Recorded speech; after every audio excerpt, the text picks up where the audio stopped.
오늘의 말씀은 요한복음 8장 12절부터 20절 말씀입니다.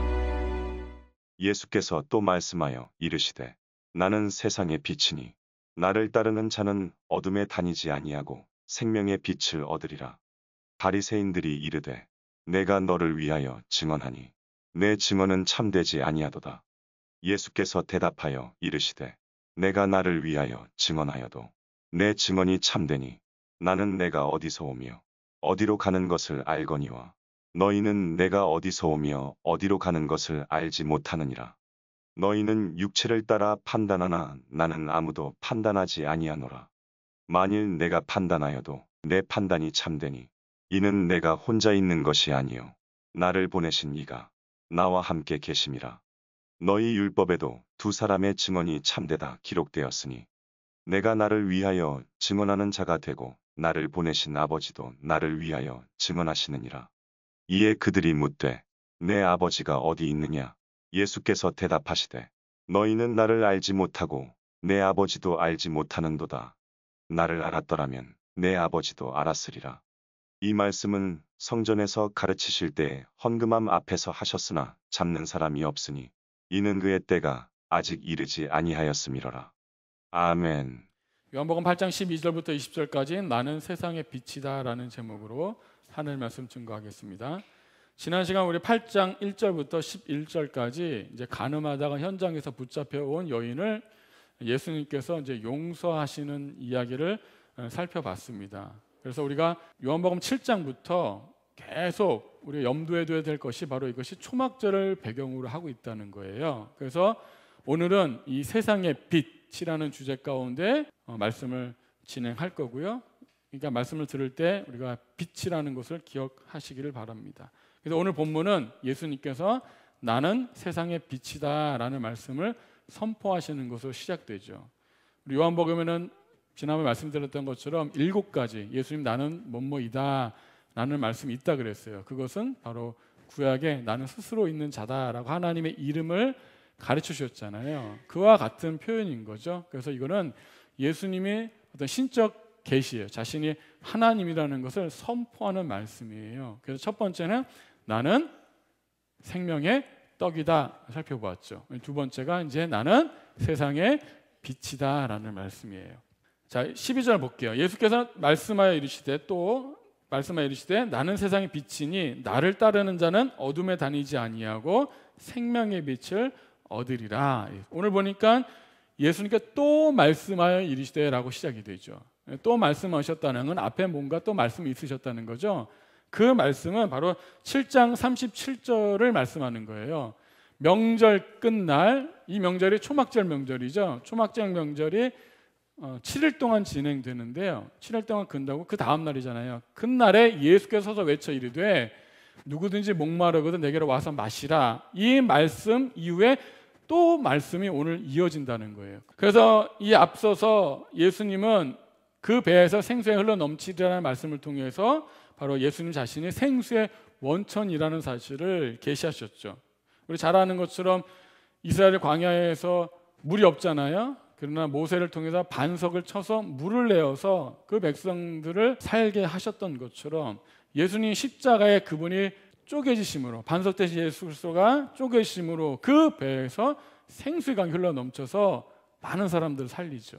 여기서 말하는 생수의 강은 당연히 아는 것처럼 성령을 가리켜 하신 말씀이죠. 그리고 오늘은 두 번째로 세상의 빛이라고 선포하세요. 그러니까 이 두 말씀 다 이 초막절과 연관돼서 예수님께서 자신을 계시하고 있는 말씀이에요.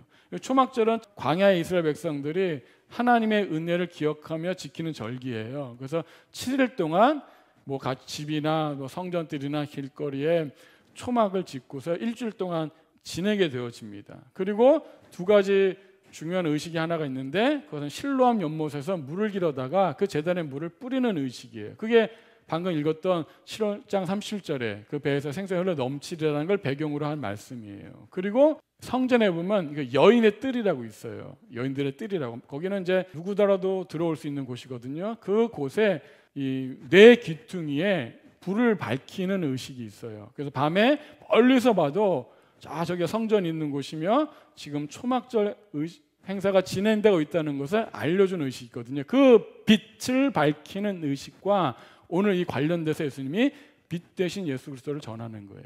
자신이 참 빛이란 이야기죠. 자, 이런 배경 가운데 말씀을 또 생각해 보도록 하겠습니다. 여러분, 이스라엘 백성들이 광야에 나왔을 때 낮에는 구름 기둥으로, 밤에는 불 기둥으로 하나님이 인도하셨거든요. 낮에는 너무 뜨거우니까 구름 기둥으로 하나님이 그늘을 만드셔서요, 온도 조절을 잘 하셔서 인도하셨죠. 밤에는 추워요. 그러니까 불 기둥으로 뭐 따뜻하게 보일러 기능도 있지만 밤에는 보이지가 않잖아요. 뭐 가로등 있는 것도 아니고. 그러니까 불기둥을 통해서 빛을 비춰줘서 길을 밝혀주셨던 거예요. 그것을 지금 배경을 통해서 이스라엘 백성들이 그 광야에 불기둥을 통해 빛으로 길리를 인도하는 것을 경험했잖아요. 그 경험의 그 성취가 오늘 예수님을 통해서 이루어지고 있다는 것을 이 사도 요한이 우리에게 말씀하고 있는 거예요.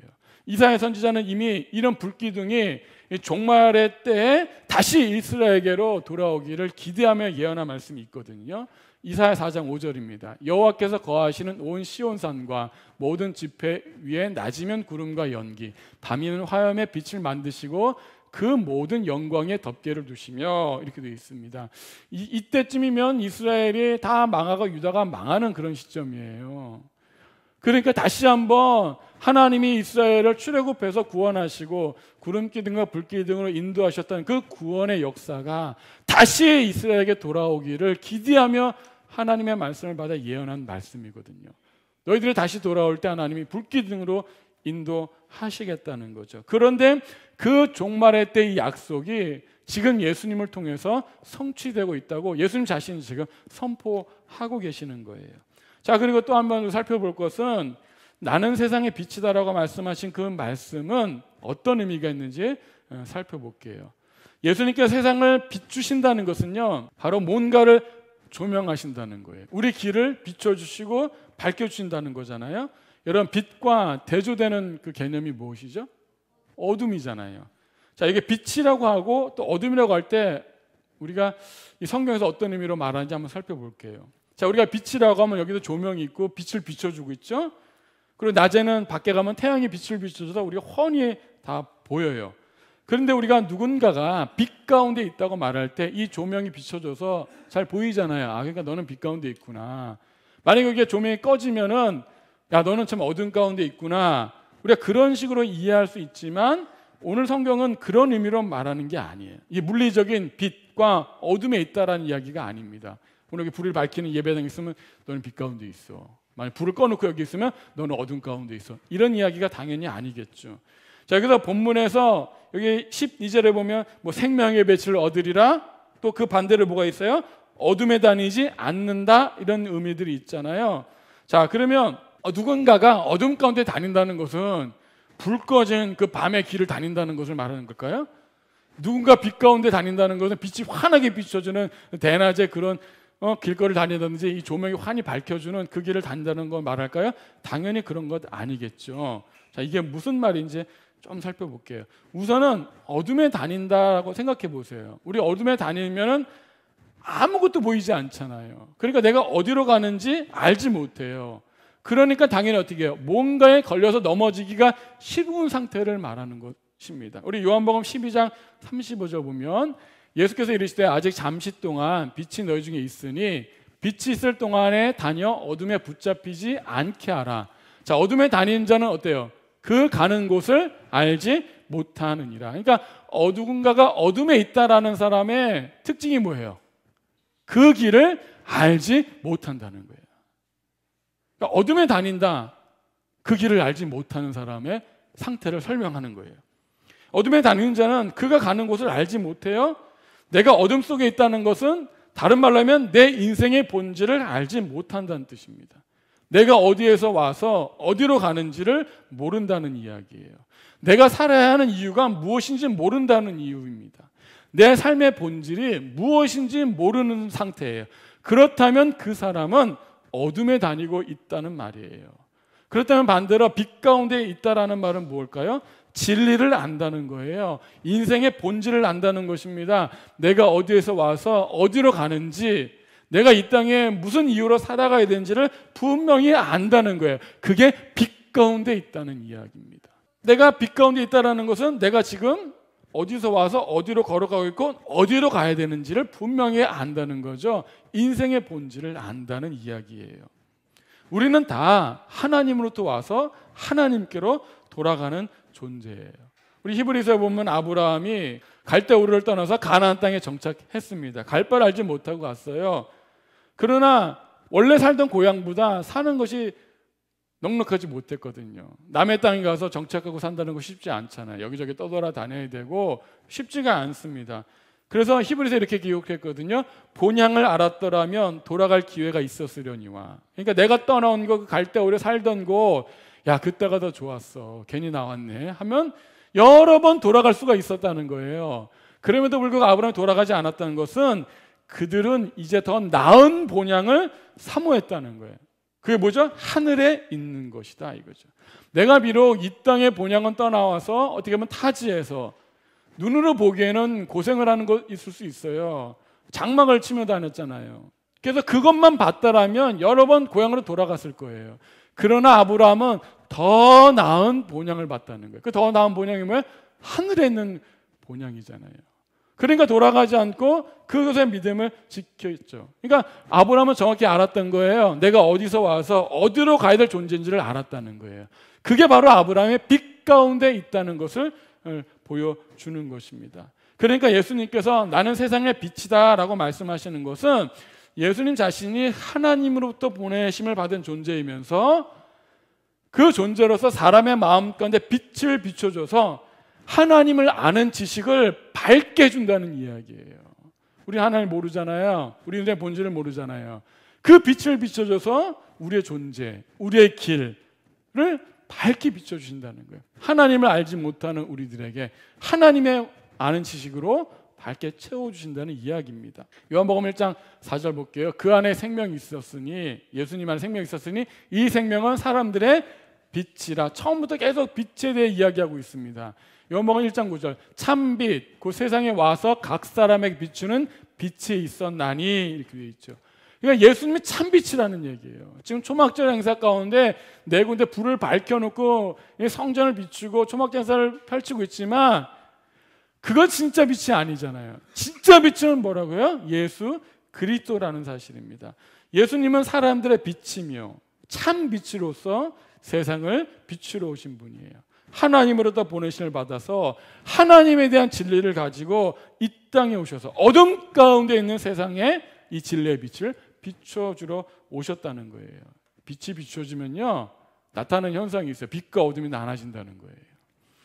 3장 19절 그 정죄는 이것이니, 자 정죄가 이것입니다. 곧 빛이 세상에 왔을 때 사람들이 자기 행위 악함으로 빛보다 어둠을 더 사랑한 것이니라. 그러니까 정죄는 어떤 상태를 말하는 거예요? 빛 대신 예수님을 거부하고 어둠 가운데 머무른 그 상태가 바로 정죄라는 거예요. 이게 빛이 왔을 때 사람들은 빛을 거부했어요. 그리고 어둠이 더 좋아서 어둠 가운데 머물기로 작정했습니다. 그러므로 이 참빛이 비춰지면 나타나는 현상이 뭐예요? 구원과 심판으로 나뉜다는 거예요. 예수님은 이 종말론적 빛으로서 이 종말의 때 구원과 심판을 가져오시잖아요. 빛이 비춰지면 누구는 빛 가운데 걸어가고 누구는 어둠 가운데 머물게 되면서 이 구원과 심판으로 나뉘어지게 되어 있습니다. 그래서 예수님은 지금 나는 세상의 빛이다라는 말은요 이미 구약에서 예언한 이 회복의 이 종말론 때 하나님의 구원을 성취하고 심판을 가져올 그 메시아를 성취하고 있다는 것을 지금 말씀하고 계시는 거예요. 내가 구약에 예언된 빛된 존재로서 오신 분이라는 거죠. 이사야 말씀 볼게요. 42장 6절부터 7절입니다. 나 여호와가 의로 너를 불렀은즉 내가 내 손을 잡아 너를 보호하며 너를 세워 백성의 언약과 이방의 빛이 되게 하리니, 여기서 너는 메시아를 가리키는 거예요. 고난받는 종. 그 하나님께서 이 메시아 구원받는 종을 뭐가 되게 하신다는 거예요? 이방의 빛이 되게 하신다고 예언하셨습니다. 내가 눈먼 자들의 눈을 밝히며 갇힌 자를 감옥에서 이끌어내며 흑암에 앉은 자를 감방에서 나오게 하리라 라고 예언하셨다는 거예요. 하나 더 볼게요. 49절 6절 그가 이르시되 내가 나의 종이 되어 야곱의 지파들을 일으키며 이스라엘 중에 보존된 자를 돌아오게 할 것은 매우 쉬운 일이라. 내가 또 너를 이방의 빛으로 삼아 나의 구원을 베풀어서 땅 끝까지 이르게 하리라. 그러니까 예수님, 하나님은 구약에서 내가 메시아를 보낼 건데 그 메시아는 어떤 존재야? 이방을 비추는 빛이라는 거예요. 어둠 가운데 헤매는, 어디로 갈지 모르는 그들에게 메시아를 보내자, 이 빛 대신 존재를 보내셔서 빛을 비춰줘서 생명의 길로 인도하실 거라는 것을 예언하셨거든요. 예수님 지금 그것을 말씀하는 거예요. 내가 그 예언된 메시아라는 거죠. 이방을 비추는 빛으로 오셨다라는 것을 이야기하고 있습니다. 여러분들, 진짜 기적이 뭐예요? 우리가 눈 앞을 못 보는 이 맹인이 눈을 뜨는 것도 기적이지만 그보다 훨씬 더 은혜로, 훨씬 더 중요하고 놀라운 기적은 뭐예요? 이 영적 눈이 뜨이는 거예요. 영적인 눈이 가려워진 그들에게 영적인 눈을 뜨게 하는 것, 이게 훨씬 더 놀라운 기적입니다. 눈으로는 보지만 진리를 알지 못하고 인생의 본질을 알지 못하고 내가 어디에서 와서 어디로 가는지도 모르고 왜 살아가야 되는지 모르고 방황하고 비틀거리는 그 사람들이 진리를 알고, 그죠? 생명길로 걸어가는 사람들이 진정으로 눈뜬 자들이라는 것입니다. 시력이 막 2.0, 3.0이 돼도 이 영적인 세계를 보지 못하면 그는 영적인 눈이 가리워진 자죠. 그 영적인 눈은 어떻게 뜰 수 있어요? 뭐 시력 교정술 한번 떠줄 수 있나요? 뭐 라식 수술 한번 떠줄 수 있나요? 아니잖아요. 이거야말로 진짜 기적이라는 거예요. 이거는 하나님만이 뜨게 하실 수 있는 눈이죠. 그래서 이렇게 눈이 뜨여져서 내가 보이는 것이 다가 아니라 저 영적인 세계, 하나님의 존재를 알고, 내가 하나님 또 왔고 하나님 또 돌아가는 존재라는 것을 깨닫는 것, 그게 진짜 기적입니다. 예레미야 5장 21절에 이렇게 되어 있어요. 어리석고 지각이 없으며 눈이 있어도 보지 못하며 귀가 있어 듣지 못하는 백성이여 이를 들을지어다. 지금 이 어둠 가운데 있는 사람들의 특징이 뭐예요? 눈이 있어도 보지 못하는 거예요.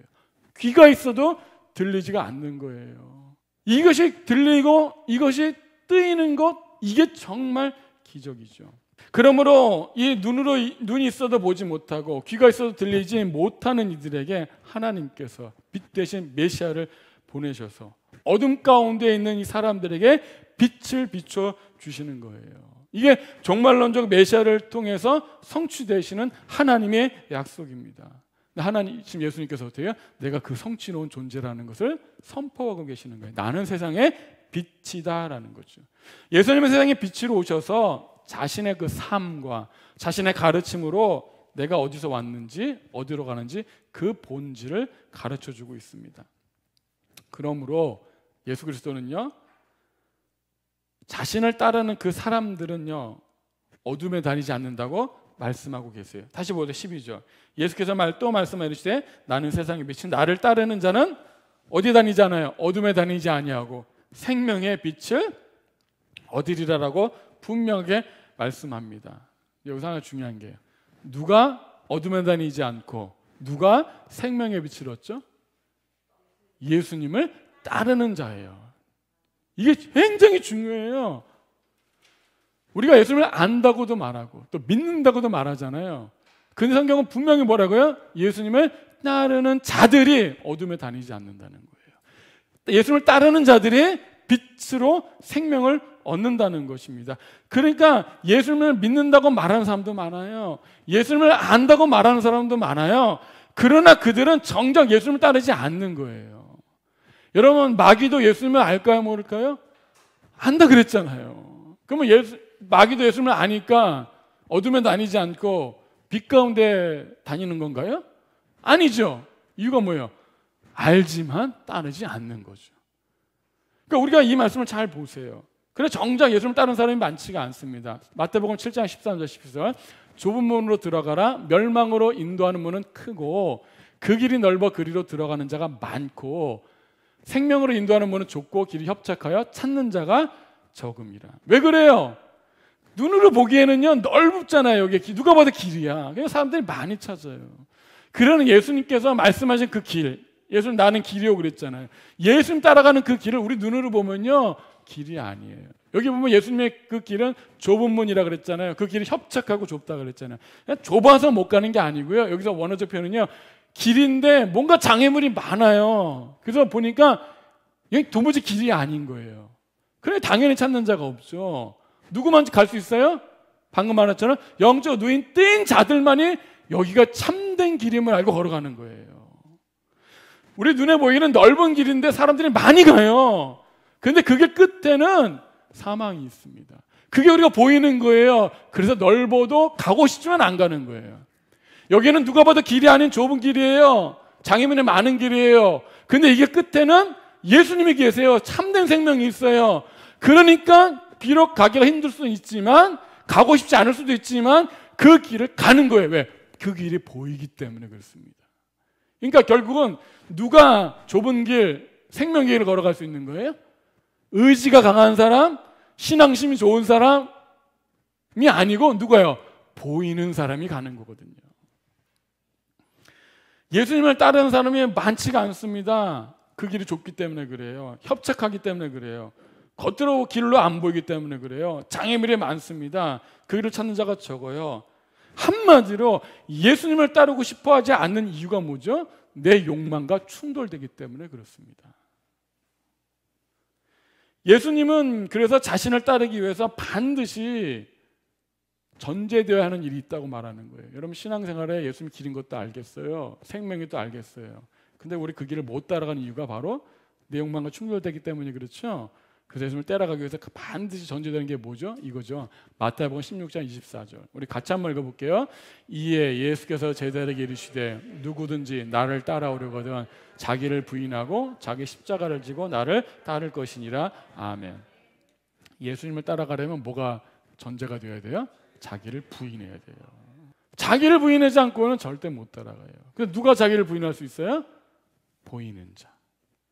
영적인 눈이 띄어서 보이는 자가 자기를 부인하고 예수님을 따라갈 수 있는 거예요. 예수님 분명히 말씀하세요. 나를 따르는 자는 어둠 속에 다니지 않는다는 거예요. 그럼 이 말에는 뭐가 담겨 있는 거예요? 자기를 부인하고 자기를 십자가를 지고 좁은 문, 좁은 길을 걸어가는 자죠. 그들이 어둠에 다니지 않는 거예요. 그들에게 생명의 빛이 비추어지고 참 생명을 얻는 것입니다. 세상은 사망으로 충만해요. 세상의 수많은 길들은요, 그 모두가 다 사망입니다. 예수님은 사망으로 충만한 이 세상 가운데 빛을 비춰주시고 생명을 주러 오신 거예요. 이 빛이 비춰주심으로 인해서 누군가는 빛 가운데로 인도가 되고 누군가는 어둠 가운데 머물면서 심판에 이르게 되어집니다. 그래서 이 빛이 비추어질 때 사람들은 결단해야 됩니다. 빛을 선택할 것인가? 어둠을 선택할 것인가요? 왜요? 빛과 어둠은요 함께 있을 수가 없어요. 누구든지 잘 들으세요. 빛에 있지 않으면 그 사람은 어디에 있는 거예요? 어둠 가운데 있다는 거예요. 누군가가 예수님을 따르지 않으면 그 사람은 어디에 있다는 거예요? 어둠에 다니고 있다는 사실이에요. 빛이신 예수님을 따르는 자만 생명을 얻는 거죠. 가늠하다가 현장에서 붙잡힌 여인을 생각해 보세요. 돌에 맞아 죽을 죄인이었죠. 그러나 세상의 빛으로 오신 예수님을 만나서 생명을 얻고 자유를 얻었습니다. 반면에 이 여인을 정죄하고 돌로 쳐서 죽이려고 했던 이 서기관들과 바리새인들은요, 예수님을 통해서 빛이 비추어졌지만 그들은요 어둠에 있기로 선택했어요. 성전에는 빛을 밝혀두고 초막절 의식을 행하고 있고 하나님의 은혜를 부르짖고 있지만 정작 참빛은 예수님을 거부하고 있는 거예요. 왜 그랬어요? 보이지 않기 때문에 그래요. 눈이 가려워져 있기 때문에 그렇습니다. 그리고 그들은 빛을 깨닫지 못한 거죠. 왜요? 그들은 빛보다 어둠을 더 사랑했어요. 그들은 어둠에 다니는 자들이에요. 서기관 바리새인들 어떤 자들이에요? 누구보다도 종교에 열심 있는 사람들이잖아요. 성전 제사에 또 종교에 열심, 뭐 기도, 구제, 뭐 헌금 열심히 하는 자들이잖아요. 그런데 그들은요 빛에 있는 자예요, 어둠에 있는 자예요? 어둠에 있는 자예요. 왜요? 예수님을 따르지 않기 때문에.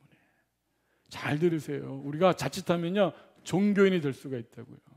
종교적 열심을 다 내지만 정작 예수님을 따르지 않는다는 것은 그는 어둠에 있다는 사실을 분명히 밝혀주고 있습니다.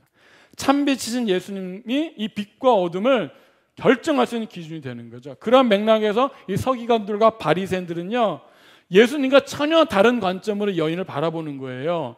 예수님께서 이 여인을 대하는 모습을 통해서 참빛이 무엇인지 보여주는 거예요. 그래서 이 앞절에 나는 세상 빛이다라는 것을 선포하시기 전에 이 가늠한 여인의 사건이 등장하는 거예요. 참빛이 무엇인지를 보여주는 거죠. 예수님께서 이 여인을 대하는 모습을 통해서 참빛이 무엇인지를 분명히 보여주고, 오늘 이 12절부터는 그 빛에 대한 해석을 한다고 볼 수가 있는 거죠. 이게 빛에 대한 이런 말씀들은 들은 이 바리새인들, 서기관들 당연히 어떻게 했어요? 반발이 있겠죠. 그러면서 네가 말하는 그 증거는 참된 증거가 아니라고 말합니다. 8장 13절 보세요. 바리새인들이 이르되 내가 너를 위하여 증언하니 내 증언은 참되지 아니하도다. 그러니까 바리새인들의 주장이 뭐예요? 여러분 보세요. 내가 세상의 빛이다라고 하면 진짜 빛이시군요 하겠어요? 자기 스스로 빛이려고 하는 걸 누가 믿겠어요? 진짜 그런 논리예요. 여러분 제가 여기서 진짜 여러분들 제가 알고 봤더니 그냥 목사가 아니고 제가 세상의 빛입니다 하면 여러분 어떻게 했어요? 당연히 안 믿죠. 자기가 자기를 증거하는 거 누가 믿겠어요? 지금 그런 논리 가운데 지금 이야기하고 있는 거예요. 그리고 이들의 주장에는요, 나름대로 또 성경적 근거가 있습니다. 신명기 19장 15절 사람의 모든 악에 관하여 모든 죄에 관하여는 한 증인으로만 정할 것이 아니요 두 증인의 입으로나 또는 세 증인의 입으로 그 사건을 확정할 것이며. 그러니까 누군가의 그 말이 증거가 확증되려면 뭐가 갖춰져야 되는 거예요? 최소 2명 이상의 증인이 있어야 된다는 거예요. 근데 너는 지금 너라고 네 말이 참되다고 말하잖아. 그러니까 네 증거는 참된 게 아니야 라는 것이 바로 나름대로 그들은 성경적 근거를 가지고 지금 예수님을 지적하고 있는 거예요. 근데 예수님도요, 이 바리새인들의 지적에 이미 동의한 바가 있어요. 앞에서 볼게요. 요한복음 5장 31절. 내가 만일 나를 위하여 증언하면 내 증언은 참되지 아니하되. 예수님이 말씀하셨어요. 앞에서 내가 나를 위하여 나만 증언하면 그것도 참된 증언은 아니야 라고 말하는데, 오늘 본문에서는 조금 다른 논리를 펼치세요. 14절 보세요. 예수께서 대답하여 이르시되 내가 나를 위하여 증언하여도, 원래는 그러면 증거가 안 되는데 내 증언이 참되니 나는 내가 어디서 오며 어디로 가는 것을 알거니와 너희는 내가 어디서 오며 어디로 가는 것을 알지 못하느니라. 그러니까 앞서서는 내가 나를 위하여 증언하면 그건 참된 증거가 아니야. 율법 있는 거 나도 알아. 인정? 오케이. 근데 갑자기 여기서 뭐라고 말씀하세요? 지금은 내가 나를 위하여 나만 증언해도 그건 참되다는 거예요. 예수님 말씀 왔다 갔다 하는 거 무슨 억지 부리는 것 같아요. 근데 왜 그렇다는 거예요? 이유가 뭐예요? 왜 내 증언이 나 혼자만 증언해도 참되다는 거예요? 그것은 내가 어디서 와서 어디로 가는지를 알기 때문이라는 거죠. 그래서 내 증언이 참되다는 거예요. 예수님의 자신의 증거가 참되다 주장하신 이 진리라는 의미는요, 자신이 어디서 와서 어디로 가는지를 알기 때문이라는 것입니다. 예수님은 어디서 와서 어디로 가는 거예요? 예수님은 하나님께로도 보내신 받은 존재죠. 하나님으로서 이 땅에 성육신하셔서 이 땅에 오셨다가 어디로 돌아갈 뿐이야? 하나님께로 돌아갈 존재라는 것을 분명히 아셨죠. 그러니까 이런 사실을 통해서 예수님의 정체성을 말해주고 있는 거예요. 예수님 누구라는 거예요? 바로 하나님이라는 뜻이잖아요. 내가 어디서 왔는지 어디로 가는지 이 말씀에는 자신의 바로 신적 계시를 말씀하고 있는 거예요. 내가 하나님의 아들이며 하나님이라는 거잖아요. 그러니까 하나님께서는 증인이 필요하지 않잖아요. 하나님 그 자신이 증거고 증인이지 무슨 증인이 필요하고 있습니까?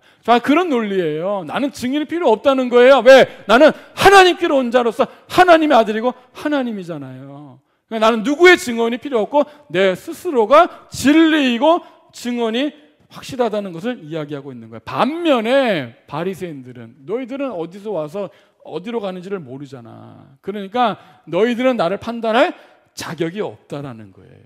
그래서 예수님은 이 다음 절 15절부터 19절부터 정말로 자신의 증거가 참될 수밖에 없다는 증거를 또 다른 측면에서 증거하십니다. 이걸로는 부족하니까 또 다른 논리를 통해서 증거하고 있어요. 15절 볼게요. 너희는 육체를 따라 판단하니 나는 아무도 판단하지 아니하노라. 자신을 증거하기 전에 먼저 바리새인들 지적해요. 바리새인들은 무엇을 기준으로 판단한대요? 육체를 따라 판단한다. 그러나 나는 아무도 판단하지 않는다는 거예요. 자, 예수님은 이 바리새인들이 육체를 따라 판단하는 그 잘못된 태도를 가지고 있다는 것을 지적하고 계세요. 그들은 겉으로 보이는 것을 가지고 예수님을 판단하고 있습니다. 여러분, 육체로 판단한다는 것은요, 무엇으로 판단하는 것과 대조될까요? 우리 성경의 언어로 터시면, 성경의 언어로 말씀하면 이 육체로 판단한다는 것은 무엇을 통해 판단하는 것과 대조되는 개념일까요? 성령을 통해 판단하는 것과 대조되는 개념이에요. 그러니까 성령을 통해서 판단하지 않는 것은 참된 판단이라고 할 수가 없다는 것입니다. 반면에 예수님께서 나는 아무도 판단하지 않는다는 이 말씀은 도대체 무슨 말일까요? 그냥 글로만 읽으면 예수님은 나는 아무도 판단하지 않아, 나는 판단하러 온 심판자가 아니야, 이런 맥락으로 보이잖아요. 그죠? 예수님 스스로도 말씀하셨어요. 나는 판단하러 온 게 아니고 구원하러 왔다. 심판하러 온 게 아니고 구원하러 왔다. 참된 판단은 아버지가 하는 거다라고 말씀하세요. 그런 맥락에서 보면 예수님 판단자가 아닐 수 있죠. 근데 또 다른 본문에서는요, 아버지가 아들에게 판단을 맡기셨다 그랬거든요. 그럼 또 자신이 또 판단자라고 말씀을 하세요. 다 맞는 거예요. 그러나 본문에서는 그런 맥락에서 판단하는 게 아니고요, 육체를 따라 판단하는 바리새인과 대조되는 개념으로서 판단하지 않는다는 거예요. 그럼 무슨 말이에요? 그러니까 나는 아무도 판단하지 않는다는 것은 무슨 말이에요? 결론적으로 너희들은 육체를 따라 판단하지만 나는 육체로 판단하지 않는다는 의미예요. 말 그대로 예수님은 너희들과 다르게 육체로 판단하지 않는다는 이야기입니다. 요한복음 7장 24절 볼게요. 외모로 판단하지 말고 공의롭게 판단하라 하시니라. 이미 앞서서 예수님이 그랬잖아요. 너희들 외모로 판단하지 말고 공의롭게 정확하게 제대로 판단하라고 이야기했잖아요. 이것과 같은 맥락이에요. 그러니까 육체를 판단한다는 것은 곧 외모로 판단한다는 의미죠. 육체를 따라 판단한다, 외모로 판단한다, 같은 의미예요. 그러니까 그들은 예수님의 가르침, 또 그 사역의 본질을 정확하게 깨닫지 못하고 겉으로 드러나는 것, 눈으로 보이는 대로 판단한 거예요. 그걸과 참빛을 알아보지 못한 거죠. 그것을 지금 예수님이 지적하고 계신 거예요. 예수님의 증거가 참되다는 것을 부정하는 이런 반응은 어디서 비롯된 거예요? 바로 육체를 따라서 외모로 판단하는 태도에서 나온 거예요.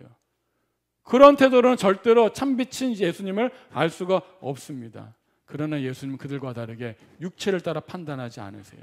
모든 일에 있어서 중심을 보시는 분이시라는 거예요. 본질을 보는 분이라는 거예요. 그래서 예수님의 이런 판단 기준이 누군가에게는 복음이 될 수가 있지만 누군가에는 심판이 될 수가 있다는 거예요. 당연히 바리새인들은 이 말씀을 이해 못해요. 왜? 누군가는 겉으로가 보기에 누가 봐도 믿음 있는 사람이야, 누가 봐도 의로운 사람이야, 누가 봐도 선한 사람이야. 바리새인들이 그렇게 보이잖아요. 그러나 예수님이 육체를 따라 판단하지 않는 중심을 보는 판단을 보면요, 그들은 정죄받을 수 있는 거예요. 그들은 심판으로 나눌 수 있는 거예요. 그들은 어둠 가운데 있는 것이 드러나게 되는 거잖아요. 반면에 누군가는 겉으로 보기엔 죄인이에요, 이 가늠한 여인처럼. 그러나 예수님이 육체를 따라 판단하지 않는 눈으로 바라볼 때 그 여인은 돌에 맞아 죽어야 되는 단순한 죄인이 아니라 하나님의 택하신 구원받을 귀한 존재로 판단되어진다는 사실입니다. 그게 예수님 판단 기준법이에요. 세상에는요, 육체로 외모로 판단하는 사람이 많죠. 우리가 어떤 사람을 볼 때 중심으로 판단하세요, 외모로 판단하세요? 일단 외모로 판단하잖아요. 어느덧 세상은 그렇게 자연스럽게 되어 있습니다. 여러분, 누군가를 처음 만나 생각해보세요. 뭐부터 봐요? 그 사람 중심부터 보세요? 겉에 보이는 거 보세요? 겉에 보이는 거 보세요. 뭐 이게 진짜 있는 이야기인지 모르지만 뭐 그런 이야기 있잖아요. 처음 이렇게 선을 보러 나왔는데 주차하는 것부터 본다고. 차가 보니까 내 마음의 기준에 안 차. 그럼 어떻게 해요? 그 자리를 박차고 나간대요. 사람 만나기도 전에. 여러분, 우리가 사람 만날 때 딱 약속하면 인사할 때 순간 판단하잖아요. 이 사람이 도대체 어느 정도의 위치에 있는 사람인가. 판단 안 하세요? 그래서 우리가 묻잖아요. 어디 사세요? 그 말은 뭐죠? 어디 사세요? 제가 뭐 강남 땡땡땡땡땡 아파트 사세요. 그럼 어떻게 해요? 예? 저기 어디 뭐 저기 지하 뭐 월세 사세요? 비하하는 거 아니지만 그렇게 사면 조금 그게 보잖아요. 맞죠? 어디 사느냐를 따라서 판단하잖아요. 어떤 분들은 또 그런 광고를 했다 그러더라고요. 자기 딸을 사위감을 구하는데 이런 광고를 했대요. 사위의 기준이 뭘까요? 이 아파트에 사는 사람. 이게 우리가 외모로 판단하는 게 어느덧 자연스러운 세상에 살고 있어요. 유명한 광고가 있잖아요. 누군가가 어떻게 사느냐고 물어봤을 때 뭘로 대답해요? 그랜저로 대답하잖아요. 그런 유명한 광고들이 있잖아요. 그러니까 내가 겉으로 드러나는 그 모습으로 우리가 사람들을 서로 판단하고 있어요. 사는 집이, 타는 차가 그 사람 위치를 결정하고 그런 것이 상식이 되는 세상 속에 살아가고 있습니다. 그러니까 외모로 판단하는 것이 자연스러운 세상에 살고 있죠. 그러나 주님은요, 외모로 판단하지 않으신다는 거예요. 육체를 따라 판단하지 않으신다는 거예요. 잘 기억하세요. 우리가 예수님을 믿는다는 것은요, 세상의 눈으로 세상을 바라보는 게 아니에요. 세상을 바라볼 때 우리는 우리 육체의 눈에 뭔가를 끼고 바라봐야 돼요. 뭘 낄까요? 바로 이 하나님의 렌즈를 끼고 바라야 돼요. 이게 앞서 가늠한 여인 사건을 바라보는 해석이에요. 바리새인과 서기관들은 이 세상의 눈으로 바라보니까 이 현장에서 가늠을 붙잡힌 여인은 그냥 돌에 맞아 죽을 죄인 그 이상 그 이하도 아닙니다. 그리고 돌을 들었잖아요. 그러나 육체를 따라 판단하지 않는 중심을 보시는 하나님의 눈에는 그 여인은 단순한 죄인이 아니에요. 어떤 사람이에요? 하나님의 택하신 귀한 존재예요. 하나님의 구원의 긍휼이 임할 존재라는 것입니다. 그래서 그 그녀를 용서하고 정죄하셨고 구원과 자유를 선포하셨죠. 우리가 여러분 사람 볼 때 어떻게 보세요? 우리 교인들을 볼 때 서로 사람 볼 때 겉으로 보세요? 아니 그 중심을 보세요. 겉으로 판단하고 야야 쟤는 저래서 아니야, 쟤는 저래서 아니야. 아이 예수 이렇게 믿었는데 아직도 저 모양이야. 얘는 저게 아니야. 그렇게 판단하세요. 아니면 정말 하나님의 렌즈를 딱 바라보고 아 내가 보기에는 좀 부족하고 좀 아닌 것 같지만 하나님의 눈으로 바라볼 때는 하나님 택하신 귀한 존재구나. 하나님을 사랑하시는 귀한 존재구나. 하나님도 저를 위하여 기꺼이 십자가의 목숨을 내놓아 살린 하나님의 귀한 백성이구나. 하나님의 몸이구나. 하나님의 성전이구나. 여러분 그렇게 보면 다르게 보이지 않을까요? 우리는 자꾸 겉으로 보이는 것만 판단하는 거예요. 근데 예수님은 그렇게 육체를 따라 판단하지 않는다라고 이야기하고 있습니다. 그러니까 예수님의 판단이 참된 이유는 뭐가 있어요? 자신의 욕망에 따라 판단하는 게 아니고 육체를 따라 판단은 아니고 바로 하나님의 마음으로 하나님의 시선으로 판단하기 때문에 자신의 판단은 참되다라고 말하는 거예요. 우리의 판단의 기준은 다 자신이잖아요. 세상의 기준이잖아요. 근데 그게 마치 참된 것처럼 살고 있잖아요. 그 착각에서 벗어나야 합니다. 하나님의 눈으로 판단하는 때 그것이 참된 판단이죠.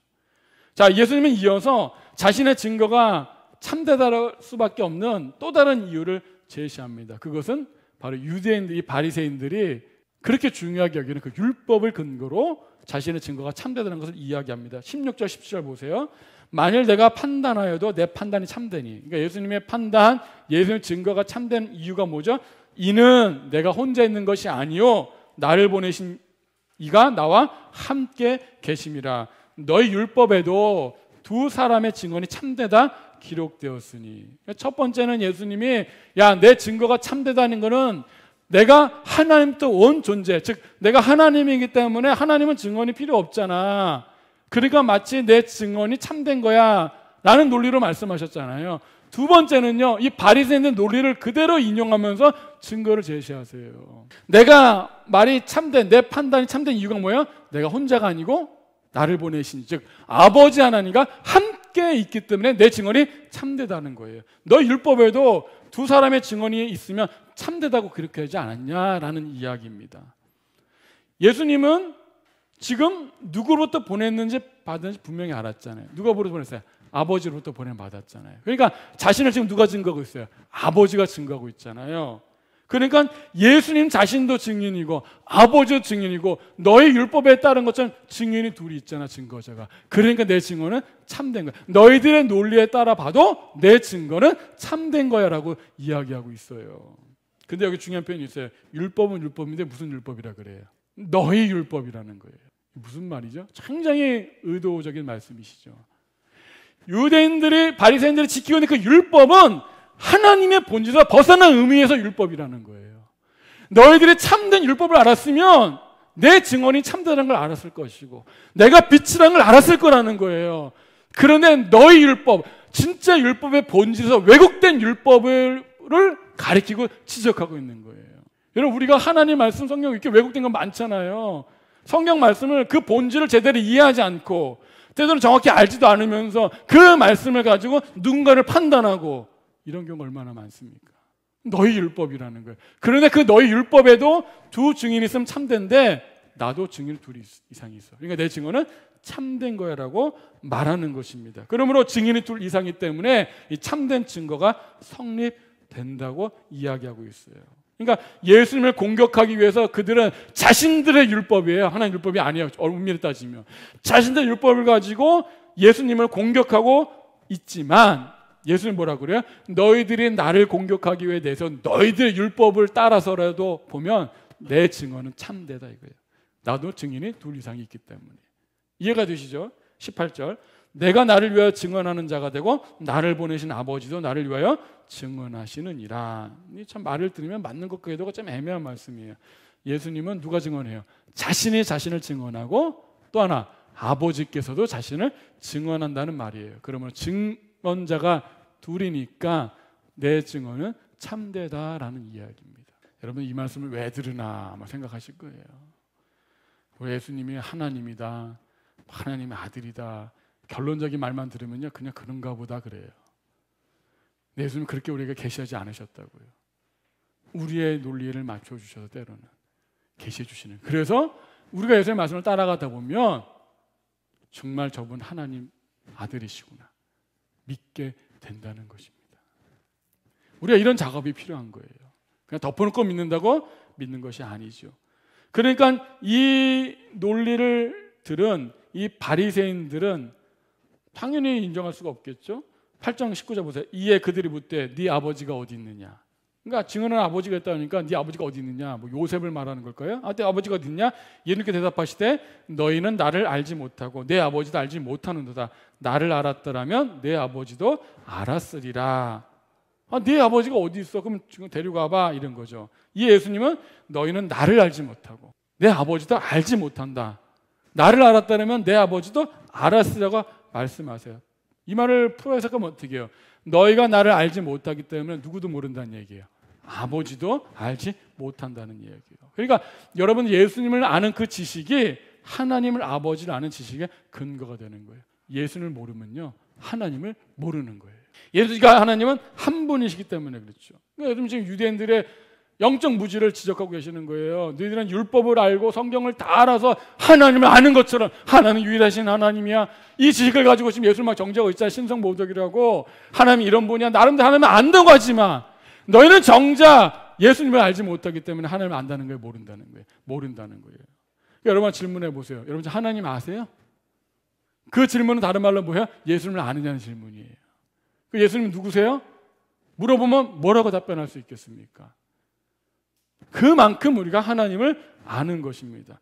예수님을 아는 자가 바로 하나님을 알게 되는 것이죠. 그러니까 유대인들은 지금 아버지를 아는 거예요? 모르는 거예요? 모르는 거예요. 성경을 알잖아요. 하나님 어떤 분이에요? 세상을 창조하신 분, 이스라엘 구원하신 분, 다 알잖아요. 유일하신 하나님 다 알잖아요. 그러나 정작 그들은 하나님 아는 게 모르는 거예요. 모르는 거예요. 왜요? 예수님을 모르기 때문에. 우리가 이런 착각을 하는 거예요. 교회 나서 하나님 많이 들으니까 이게 들은 게 있어요. 하나님 그런 분이지 뭐 삼위일체 하나님 들은 게 많아요. 근데 그게 안다가 아니라고요. 예수님을 정확히 알 때 비로소 하나님을 안다라고 말할 수가 있는 거예요. 이런 의미에서 우리가 정말 예수님을 알고 하나님을 아는지 스스로 물어보시기를 바랍니다. 8장 20절 볼게요. 이 말씀은 성전에서 가르칠 때 헌금함 앞에서 하셨으니 잡는 사람이 없으니 이는 그의 때가 아직 이르지 아니었습니다. 자, 예수님이 이 가르침을 어디서 했대요? 성전에서. 어디서? 헌금 앞에서 이루어졌다는 거예요. 이 헌금 앞은요, 이 헌금함 때가 어디냐면요, 이 헌금함이 성전에 보면 여인들이 뜰이 있거든요. 거기 있는 거예요. 그러니까 여인들 뜰은요, 모든 사람이 드나들 수 있는 곳이에요. 그러니까 한마디로 무슨 말이에요? 헌금 앞에서 예수님이 이 말씀하셨다는 건 뭐예요? 사람들이 다 드나들 수 있는 공개적으로 이 말씀을 하셨다는 거예요. 자, 그런데 예수님을 잡는 사람이 없다라는 거죠. 우리 앞에서 지금 예수님을 계속 잡으려고 하는 분위기가 있었잖아요. 근데 지금 그게 공개적으로 예수님 말씀하시는데도 아무도 지금 예수님을 잡지 못하고 있어요. 이유가 뭐예요? 아직 그의 때가 이르지 않았기 때문에. 이거 우리 계속 반복되는 말씀이죠. 그러니까 예수님은 그 십자가에 죽으시는 것이 어떤 인간들의 계획이나 어떤 정치적 상황에서 할 수 없이 끌려가서 죽은 게 아니고 계속 강조하잖아요. 예수님 그 십자가에 죽은 게 뭐야? 하나님이 결정하신 때에 예수님 스스로 결정으로 인해서 십자가에 달리신다는 것을 분명하게 지금 다시 한번 기록하고 있습니다.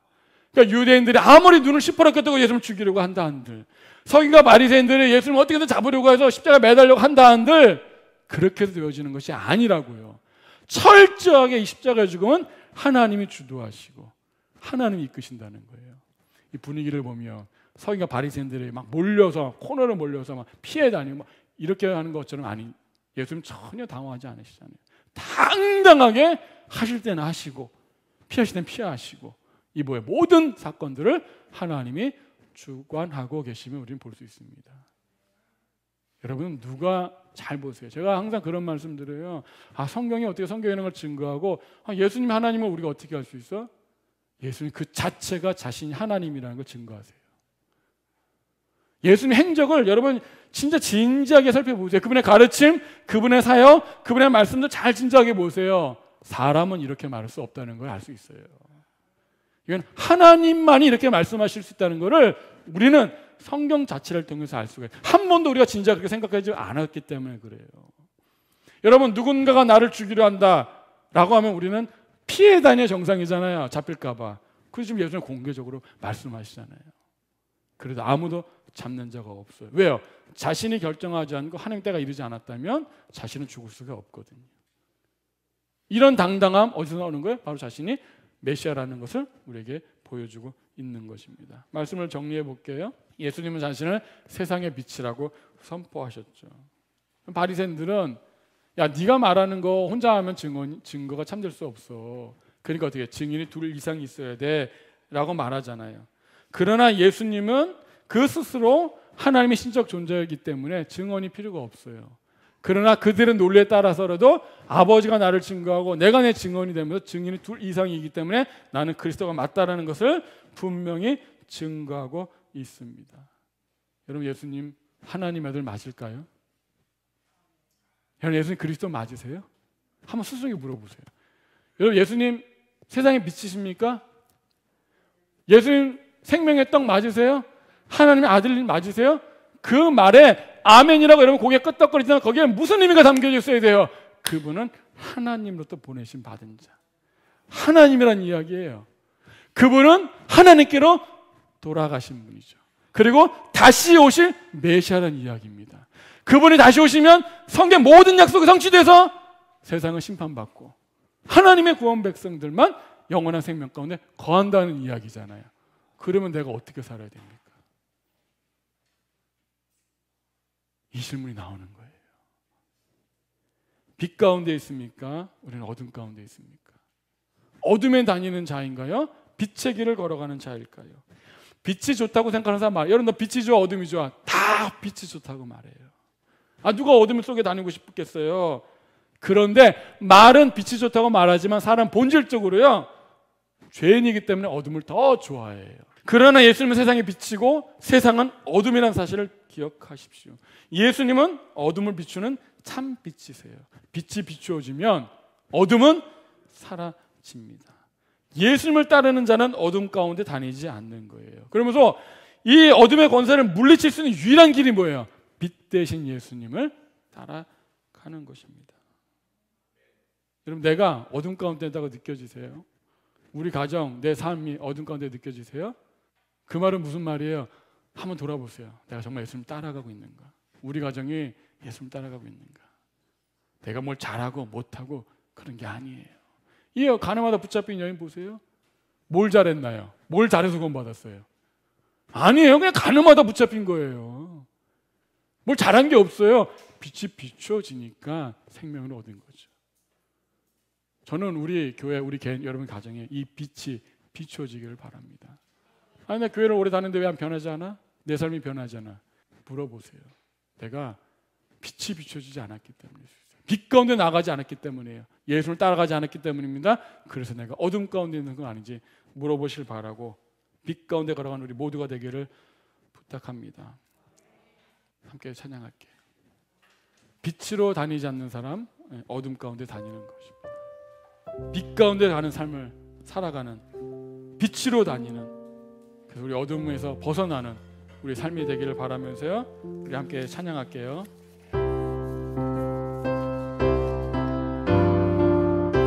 어두운 밤에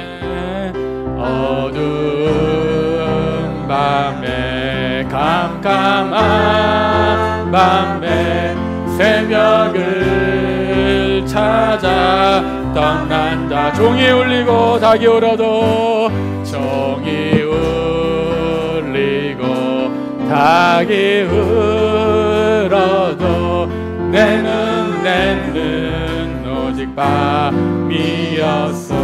우리가 처음 만난 그때는 차가운 새벽이었어. 주님 맘속에 사랑이 있음을 나는 느낄 수가 있었어.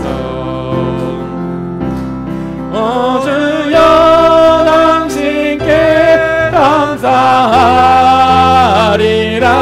실로암 내게 주심을 나에게 영원한 사랑 속에서 떠나지 않게 하소서. 어두운 밤에 캄캄한 밤에 새벽을 찾아 떠난다. 종이 울리고 닭이 울어도 내 눈에는 오직 밤이었어. 우리가 처음 만난 그때는 차가운 새벽이었어. 주님 마음속에 사랑이 있음을 나는 느낄 수가 있었어. 오 주여 당신께 감사하리라. 실로암 내게 주심을 나에게 영원한 사랑 속에서 떠나지 않게 하소서. 우리 목소리로 오 주여 당신께 감사하리라. 실로암 내게 주심을 나에게 영원한 사랑 속에서 떠나지 않게 하소서. 오 주여 당신께 감사하리라.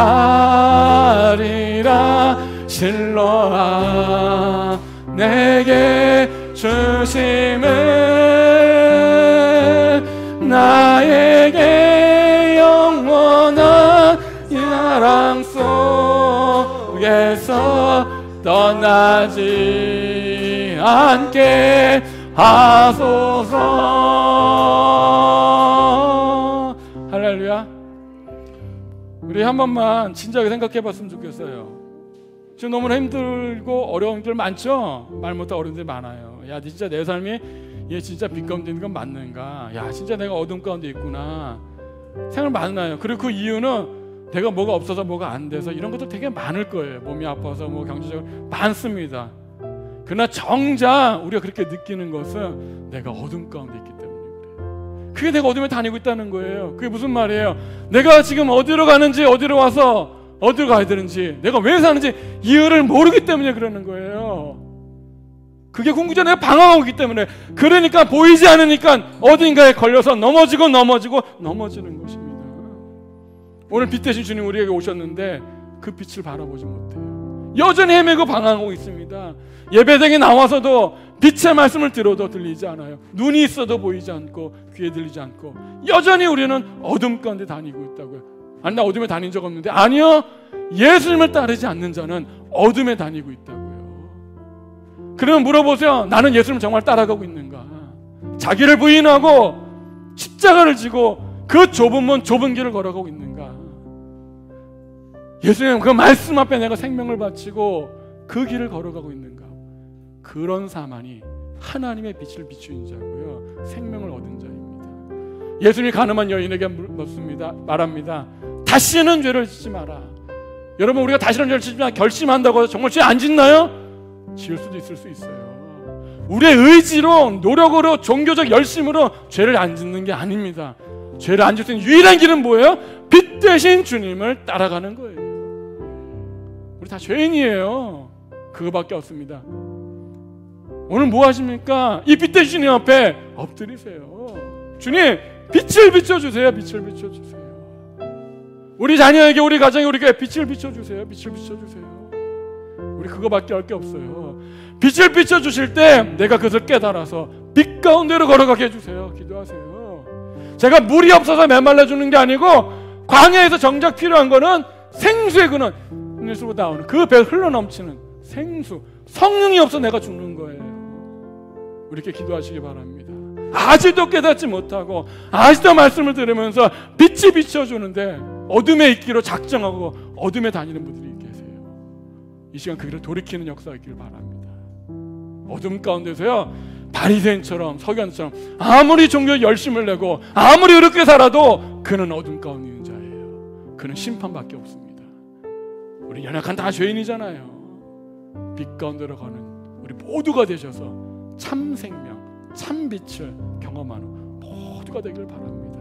우리 교회를 살리는 길, 우리 나 자신을 살리는 길, 우리 자녀, 우리 가족을 살리는 유일한 길은 빛이신 예수님의 비춰주는 거예요. 우리 빛 가운데로 가는 것입니다. 그게 진짜 사는 길입니다. 교회를 사랑하세요. 자녀를 사랑하세요. 배우자를 사랑하세요. 가족을 사랑하세요.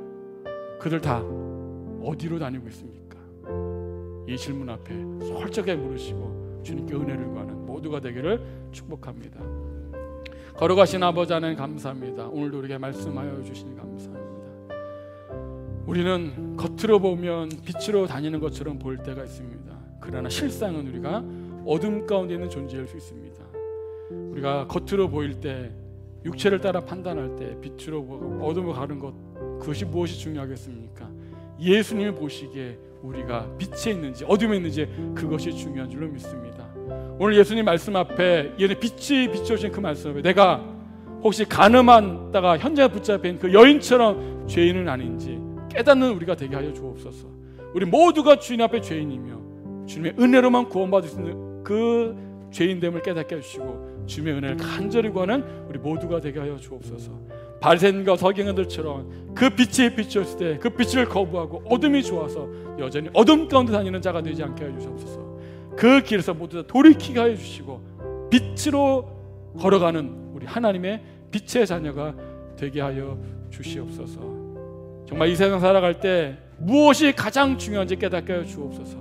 세상을 다 알아도, 세상을 다 가져도 하나님을 알지 못하고 그 안에 예수가 없으면 그것은 죽은 생명입니다. 세상을 다 알지 못하고 세상이 다 없어도 예수님을 알고 아버지를 알고 그 예수가 내 안에 있다면 그는 세상 모든 것을 가진 것과 똑같습니다.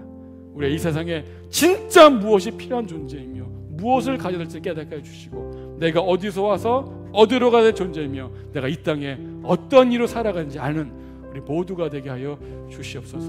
정말 빛의 자녀로서 이 세상에 빛을 증거하는 하나님의 증인으로 살아가는 모두가 되게 해주시고 어둠 가운데 있는 어둠에 사로잡힌 우리 하나님 지체가 있다면 이 시간 빛을 비춰주셔서 빛을 비춰주시옵소서. 참된 생명과 참된 자연을 얻을 수 있도록 은혜 내려주시고 그 배에서 흘러나오는 그 생수의 강이 넘치게 해주셔서 성령 충만함으로 이 모든 어려움 가운데 견디며 버티며 살아가는 우리 모두가 되게 하여 주시옵소서. 주님만이 나의 반석이십니다. 주님만이 나의 소망이십니다. 그 반석에 굳게 서는 우리 하나님의 자녀 되게 하여 주옵소서. 감사하며 예수님의 이름으로 기도하옵나이다. 아멘. 세상에 빛이신 예수 그리스도의 은혜와 하나님 아버지의 무한하신 사랑하심과 성령님의 감화 감동 충만한 역사가 오늘 빛 되신 예수님 앞에 그 빛을 소망하며 그 빛 가운데로 걸어가기를 소망하는 하나님의 백성 위에 이제부터 영원토록 함께 하시옵기를 간절히 축원하옵나이다. 아멘.